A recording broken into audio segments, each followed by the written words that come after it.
Hi everybody, welcome to the Actors Academy. Thank you for tuning in today. Today we're going to be talking about the 3 ways to deal with rejection. And in this industry with acting, as you guys have heard me mention many times before, there is a lot, and I mean a lot of rejection involved.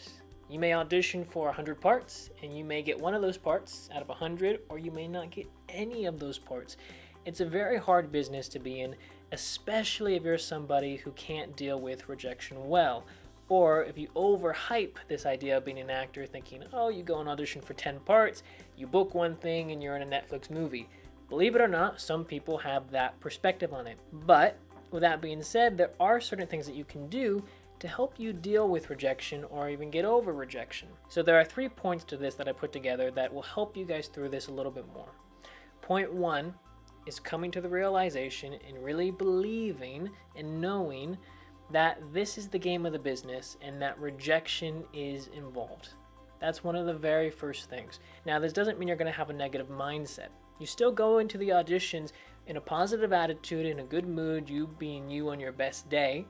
You still do all the work trying to book the part, and you realize that it's part of the game. If you can come to that realization, it's a lot easier for you as an actor to accept that rejection is a part of the game. Point number 2 for dealing with rejection, have other things that you look forward to. Have there be things that you're interested in, other things that you like. Basically, have your life. So when you're getting into acting, yes, you have to put a lot of work into it. Just like if you want to go and be a concert pianist, you got to work a lot on your piano. You want to be an actor, you got to work a lot on your acting. You really have to work, and I tell you guys this all the time. But you also have to have balance in your life, meaning you have to be a normal human being. You have to live out your everyday life. So yes, right now, in the current situation that we're in with quarantine, it's very hard to do that. It will change once we're able to get out of quarantine. But in short, you want to be able to live your life. You want to have things that you look forward to. Maybe it's hanging out with friends. Maybe you're learning how to cook. Maybe you're learning an instrument, martial arts. You have to have other things you're looking forward to. Remember, your mind, your heart, your body, your spirit, your soul, everything that you have here is your instrument. When you're acting, this is your instrument.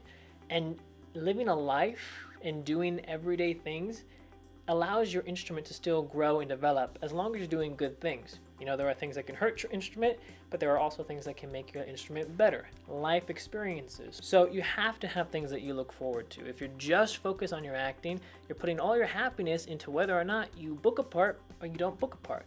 You have to have other things that you're looking forward to. So if something doesn't work out with your acting, you go to this audition and it doesn't work out, that's fine. You still got your buddies that you can go and hang out with later. Point number 3, do the work and do your best work. I'm going to give you an example of a scenario here real quick. Follow along, put yourself in the situations. I'm going to give you 2 different scenarios. Scenario 1 is you get this audition, and you're going to be auditioning in the next 2 days. Now, with this audition piece that you have, you've been able to memorize it, you got that down, but you haven't really fully been able to go and kind of get into the idea of the character, who this person is, really knowing everything about the scene, and being able to actually do the character. You kind of have done it, but you haven't fully got in there. Maybe there was life things that went on, you had school, you had work, there was a lot that went on. But in short, you weren't able to get this character down the way that you absolutely would have wanted. So you go, you audition, and then you don't get the part. Now let's say scenario 2. You get this audition, 2 days later, you're going to have it. You're going to have the audition. And what you're going to do is you're going to do all the work that you can. You've been practicing, you spent all these years working, developing your acting. You're a very good actor. And then you're going and you're working on the scene, and you have the character and you got everything down the exact way that you want. Now, you go in for this audition and you do the audition and you had a great time, you enjoyed the audition. You think it went really well. But you don't book the part. So now 2 scenarios here. Scenario 1, you didn't book the part. Scenario 2, you did not book the part. But which category would you rather be in? You'd rather be in the one where you actually had the character done and down the way that you wanted it to be. Now, the reason that this is a benefit is because you know your acting was good. You did everything you needed to. You've been practicing on your acting. You know your acting was not bad. You just know now, okay, you weren't right for the part. In scenario 1, what gets tricky for the actor is they don't know. Confusion sets in. They don't know if they didn't get the part because they're not right for the part, or they didn't get the part because their acting wasn't very good. They don't know which one it is in scenario 1. And that's very hard. It's a lot easier to go and do an audition knowing that you did good work, you just weren't right for that particular part. But it's a lot harder to go and do an audition and wonder, did you not get this part because you were not right for the part, or because your acting wasn't very good for the part? The way to get around this is by doing the work.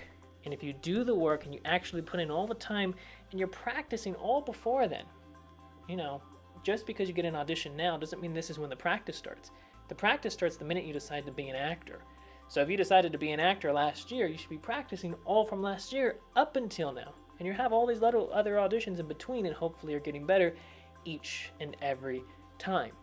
But if you can do this and you can do good work, you'll be more comfortable with yourself after the audition process, no matter whether you book the part or you don't book the part. So I hope this video helps you guys. Make sure you guys subscribe to the channel so you stay up to date with everything. Give this video a thumbs up if it helps you guys. Also, be leaving the 10-hour acting masterclass down in the description below, and also in the comment section if you guys are interested in that. It takes about 2 minutes or so to sign up, as well as the 10 acting resume templates. Alrighty, see you guys next time. Bye guys.